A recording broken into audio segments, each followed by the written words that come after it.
Hi, this is Sherman Roy, and in this video I'm going to show you how we are going to use Terraform, maintain the state of the Terraform deployment in multiple um environments and using the workspace. So let me share my screen, and this is right now all I'm doing on a brand new account that I just created. As you can see here, is still having the $200 credits remaining.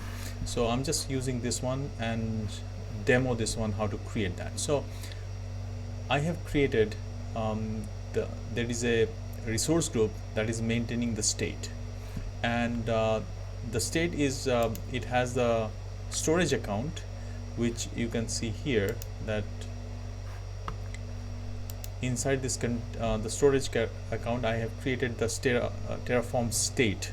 This is the one of the container, and you can see right now I just tested on dev and UAT is maintaining the state, and this state is now managing from let's say if I go to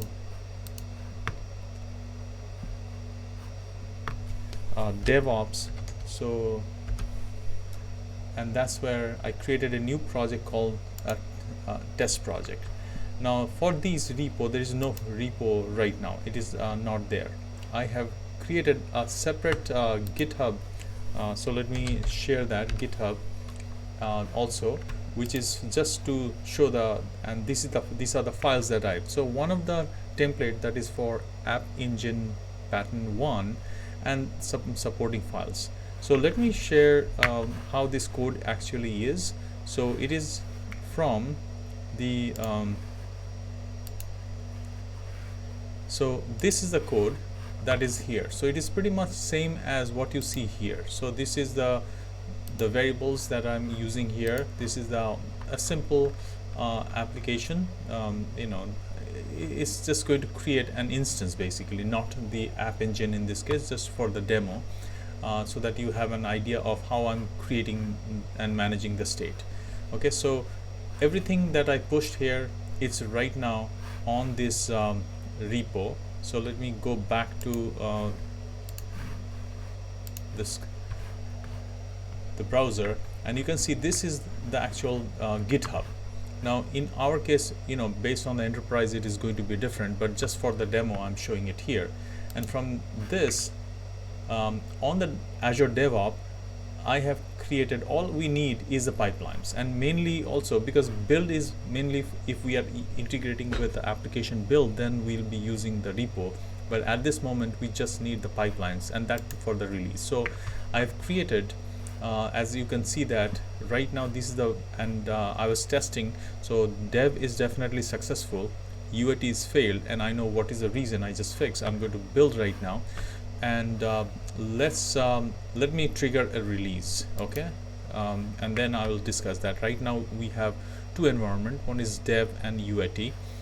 So I'm going to just create this. So let this trigger, and you can see that it is going to run the release. Right now it's going to build that. While it is doing this, okay, we can go and see what is there, okay, in this. So this is the artifact is coming from the GitHub. As you have seen, this is the GitHub. Any changes that we make on this pattern, it is going to automatically get that, and it is going to start putting into the release. Right now I have not done the continuous integration here, it is disabled, so that's why we have to do it manual release process, so we can trigger that.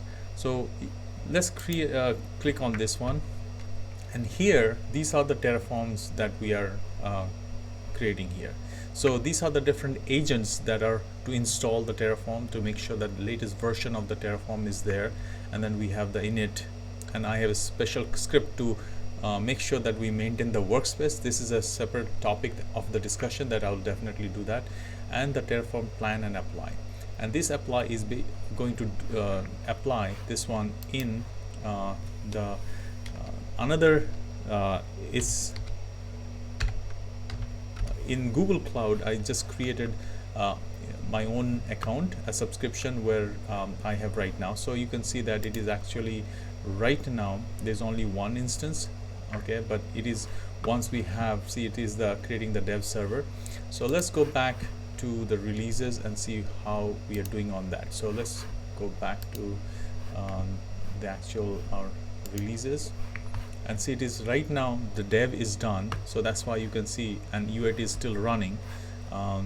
So that's why you see that dev server is already there, and let's wait for the UAT to finish. So the moment it is, actually we can go and see this one as well. So right now let's go to that, and it says it is almost applying, finished. So if we go here and refresh this one, I'm sure like there will be a UAT server is already built. Now typically when we have another production, let's say I wanted to add production right now here, right? So this is just for the demo. I'm simplifying. The actual process may not be that simplified. The reason is that we may need to add additional steps here. So for example, how easy is this one? Is just let's go and go to the releases, and I'm going to edit this release, okay, our pipelines definition, and all you have to do is clone this one and name this one as let's this one, let's click on this, and we can just make this one as prod. Okay, this is as simple as that. Now obviously the steps will remain the same because this is already triggered based on the successful build of UAT, right? So in that case it is going to the prod, and in case a complex workflow should have some kind of approval. So at this moment I'm not putting any kind of approval, but of course you should do that as well. So it should be based on some kind of triggering, like the approval process should be depending on some people's approval, because there must be a gatekeeper, there must be a validation before you actually push anything to the production. Now before I trigger this one, before I save this one, let's go back to the state file. Okay, so right now you can see that we have dev and UAT on the state, right? So it is maintaining everything from the Terraform point of view. So that means like anytime you push anything through this pipeline, the state is absolutely maintained. And now since we are adding the production, now let's see how this is going to trigger. So let's go and save it, and I'm going to say this is added prod production environment, and I'm just going to say submit this one, and let's create a release.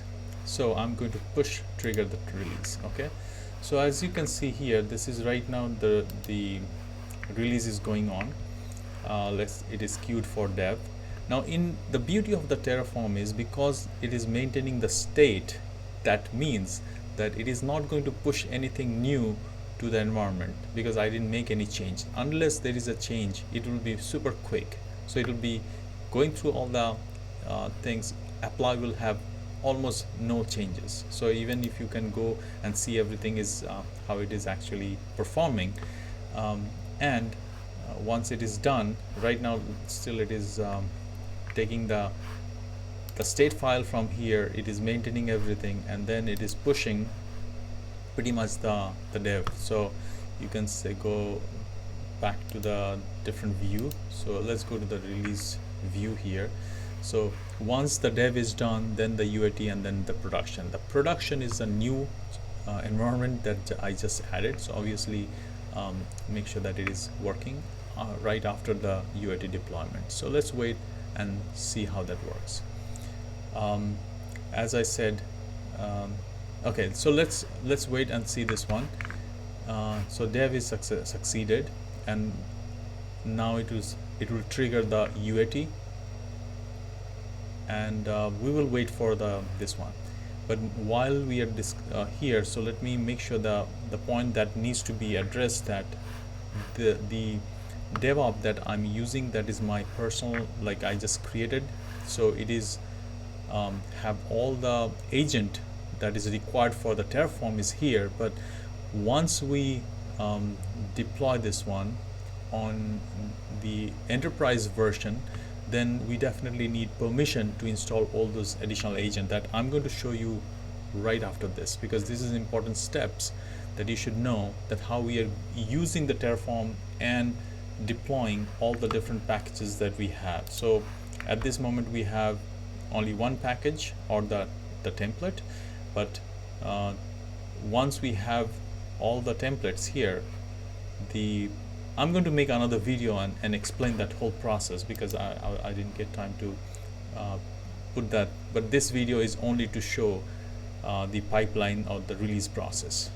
So it's almost there.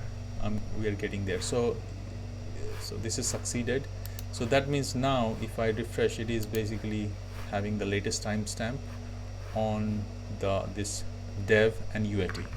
And this is the fun part. The new environment that we just added, it is automatically going to create the state file for the Terraform. So let's wait for this job to start, and it's queued already, so hopefully it is going to start now. So let's wait for this. It is still, that agent needs to trigger. Come on.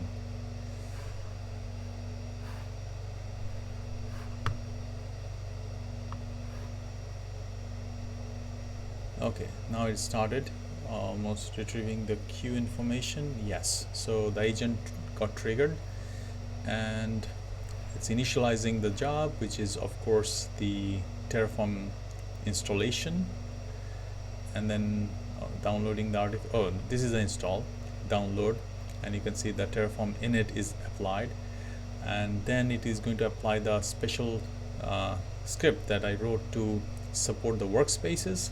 Then it is creating the plan.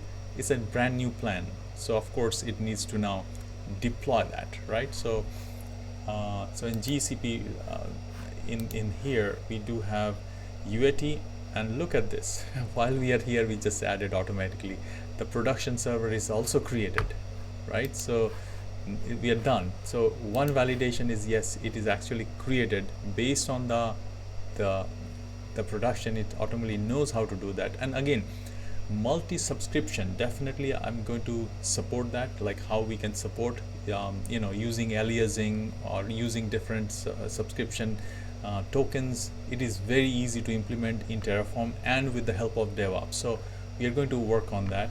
And now let's go to the state file. Let's refresh it. Okay, and you see this production. So it's absolutely automated. Azure DevOps supports pretty much everything very much with Terraform. So my request will be just go and set up. So the important thing is that let's go back to and you can see that the whole release is now all green on dev, UAT, and production, looking gorgeous, right? But at this moment, let's go to this one. So important thing is that these tasks, okay, these are the one that I got it from the marketplace. We definitely have to put that in our enterprise subscription as well, in order for this to make this working. All right, so thank you so much, and I hope this video is helpful. All right, thank you.